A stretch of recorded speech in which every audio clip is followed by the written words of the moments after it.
yaalka yaryaraa oo laba jirka ama saddex jir haday u bataan afar jirka noqon kara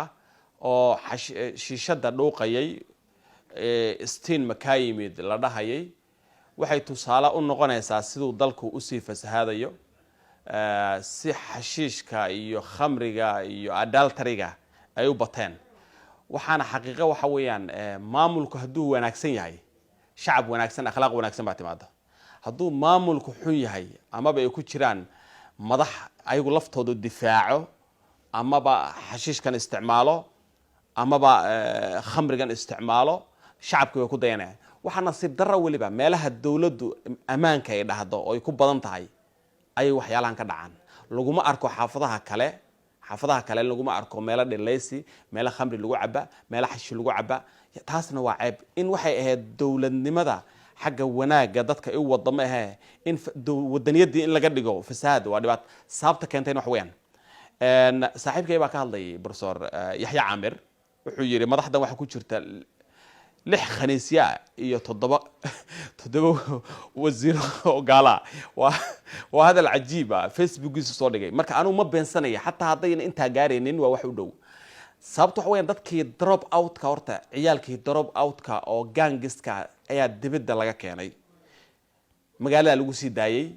iyagii baa dadka baray ciyaalkii barayo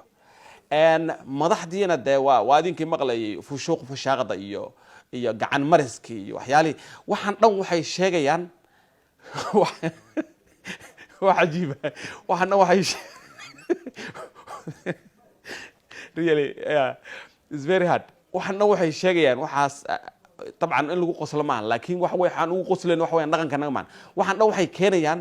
dhaqankan imaaday inuu anaga naga imaaday anigu shakhsi ahaan waa oo ilaahay igu og yahay waxaan anigu garanayaa oo isku dhacnay wasiir difaacayo in laga hadlo khamriga ay soo geliyaan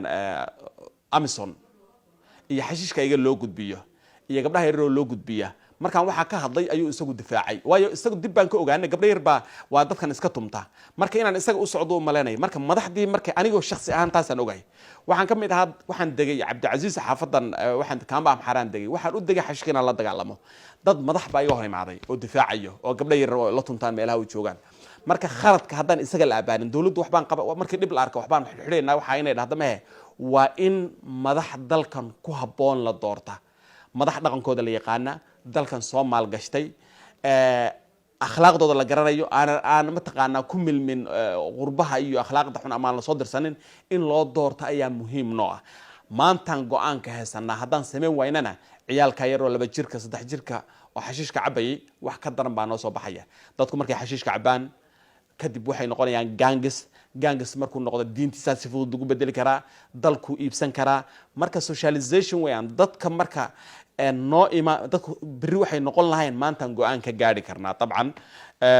waana ka xumay in meelaha safeka oo dawladdu ku xoog badan tahay darogada ay ku badan tahay taas macnaheedu wax weeyaan isla madaxda lafteeda oo qaar qurba jooga ayaa waxay ka dhigeen waxay ku faantamaan shacabkii baa wada arkaya waa lagu daynaya madaxda wanaagsan waa lagu daydaa hadii xunteen waa lagu daydaa marka madax wanaagsan in la doorto ayaa waxaan looga hor imaan karaa in hadda arin la gubo wax yar la qabto ma aha waa kan qabanaya laftiisa ayaa ka dambeeyo qabanay marka ayaa barnaamijkan ku dhaqmayo midda kalena waxa muhiim ah dalal waxa jirto markay darogada iyo yar baan la hadlay maaldood Talyaaniga markii daroogo ciyaal isku duray markii la arkay baalkan tramadolka ardayda jaamacadii waxa ay isticmaaleen because madaxdii way ku arkaan gabdho markay shukaansanayeen madaxda oo waxaan isticmaalay markay isticmaalaan waxa la isticmaalay lama soo booliska shacabka wax ka qabta marka shacabku waa inay damiir la yimaadaan qofkii isku cirbad isku duraya xashiish gadaya xaafado lagu gadaa jirto waan wada garanayna dad soo galiya jirto waan garanayna dabadday ka soo galaan dalka waa la garanaya dawladii baa joogto marka waxa waa in shacabku ay go'aan ka qaadaan mustaqbalkooda dartood awoodda shacabka iskale waa in shacabku go'aan qaata ay garaacaan ama baada wax lagu sameeyo si uu noqoto kuwa kala cibro ugu noqoto sidoo kale kufsigu wuxuu ahaa project la sameeyo dad qurba jooga oo enjoyo wata ay project u yahay waxaan waa dhaqan Soomaali ka baxsan hadda waa la waayay because wixii markaan awoodda saaray alxamdulillah wixii waa la waayay tanna way dhamaan doontaa hadii awoodda la saaro insha Allah shacabka Soomaaliyeed waxaan uga digayaa dadku si ay u gataan say dawooyinkan tramadolka iyo waxaan u gataan ayaa meelaha shaahiyada lagu iibiyo ayaa dadka wax lagu daraa la iska ilaaliyo meel haddaad ku aragto shaaheedu macaan yahay ama kobishinkeedu kusoo jiidanaya adoon is ogeyn baa daroogadii aad qaadanaysaa dad waxaa jirto aan damiir lahayn oon shacabka u naxeenin fadlan please shacabka Soomaaliyeed is ilaaliyo indhaha naga aan furro qofku mar uu tagay isma oga mar hadduu qofku waxaan dhex galana soo noqod ma leh baashu waxay dishaa damiirkay dishaa walaashii hooydii iyo habartii ma kala garanayo naag waa uu naag hadduu qofku waxan barto fitradan ayaa dhimanaysa qofku wuxuu fitro ku yahay bini'aadan wuxuu ku yahay waa wax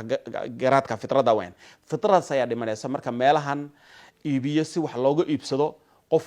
waxaas la baraya hadhow tan dhakhtar baa la dhigay dhaqaatiir waxa jirto la shaqeyso oo qofka dhahay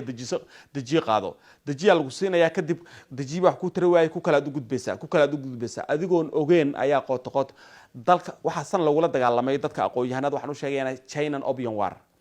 Europe ayaa waxay kula dagaalamtay dalka China xashiishka iyo waxyaalahan maandooriya kula dagaalamay markaas China dhan la waayo wax shaqeeya ilaa madaxdii iyo ciidankii sidii baa lagu wadaa shacabka Soomaaliyeed waa inay baraarugaan tan siyaasad maahan mucaarad iyo maxaafid uma taalo qofka xun waa inaan iska qabanaa qurba joogta walaalaha naga dadka wanaagsan laftoodu waa inay shacabka u sheegaan because anu waan garanaya waan aqaanaa inta imaado oo waxaan kharibto waa intii drop out kood dalka laga nacay dadka wanaagsan oo qurba joogta joogana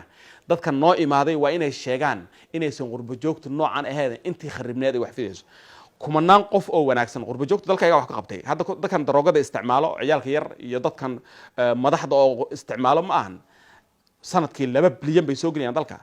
dalkay maalgeliyeen ayaga dalka badbaadinayana marka dhowrka qof oo xun hadaanan iska sheegin qurba joogtuna ayna dadka u sheegin markay xagga joogeen say ahaayeen dalku uu naga burburayaa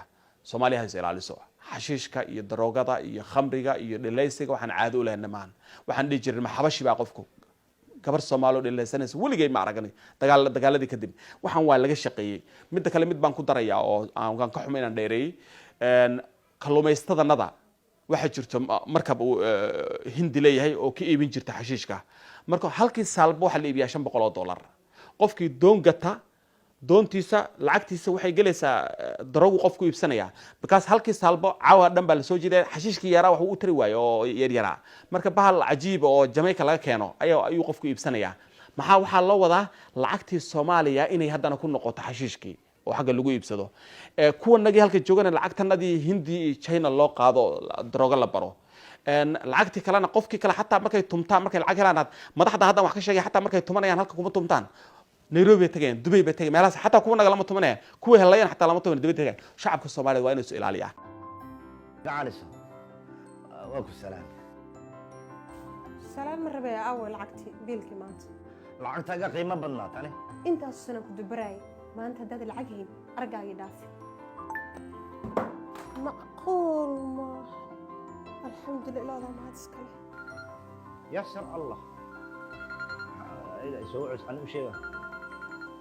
هلا حاجة وحوي لبنا كنت توسي شافتان وكأن ربان ما كحوجه يدلو قام بار حلا هو هاي ما كل ما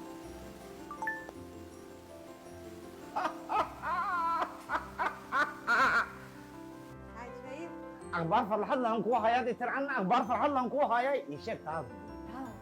إذا ما هو حرطوا رهان دا أخبار فرحان لهم وش أو كوجو ليش sometimes waxaan ku guuleystay ina ooyaa iga soo dhumar dambe ima burinaysa ubajaajan ku guuleystay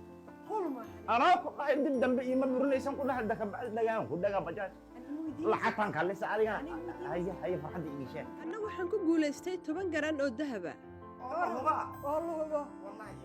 shirkadda isgaarsiinta Samtel waxay ku soo kordhisay ku shubo oo ku guuleyso macmiil ku shubo kaarka hadalka ama internet Samtel si aad ugu guuleysato 10,000 oo hadiyadooda ay ka mid yihiin gawaaraha